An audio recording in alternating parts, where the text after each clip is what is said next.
Even after a promised permanent ceasefire agreement between Turkey and the Kurdish-led Syrian forces, war hawks from both parties are still beating their war drums. Ridiculous, but not surprising. It's time for final thoughts.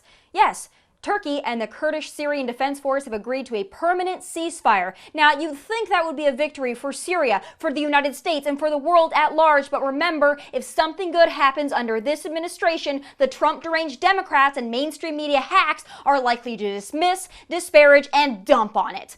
President Trump also announced he would be lifting sanctions on Turkey unless, quote, something happens that we're not happy with, likely meaning Turkey doesn't honor the ceasefire. Now, does this mean there will be peace in the Middle East? Of course not, but guess what? That is for those nations to decide, not the United States. We've done our part. The United States is done getting in the middle, done picking winners and losers in an endless war we have no business fighting. That should make Americans happy regardless of how they feel about the president, right?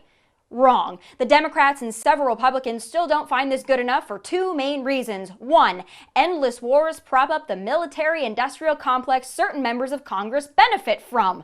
And two, the Democrats will root against any achievements made by this president and his administration, even if it means promoting peace. How truly pathetic is that? Many of the same folks who have lambasted Republican presidents for foreign intervention are now demanding it simply because it's a way to be anti-Trump. The Democrats are finally concerned about border integrity in Syria. What about our border? What about our infrastructure? What about nation building right here at home? Because trust me, there's a lot to do. I live in a state with the 5th largest economy in the world, yet LA County alone has around 50,000 homeless people. Heck, the only places the Trump administration should consider intervening are states like California that clearly cannot fix themselves.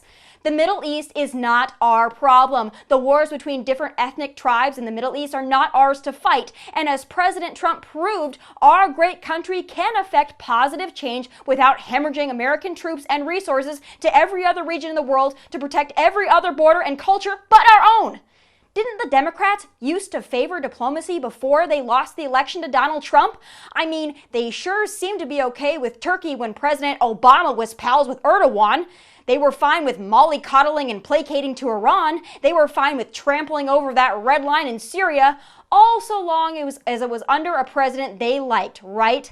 That's what I thought. So Democrats, put your pitchforks down and root for our country for a change.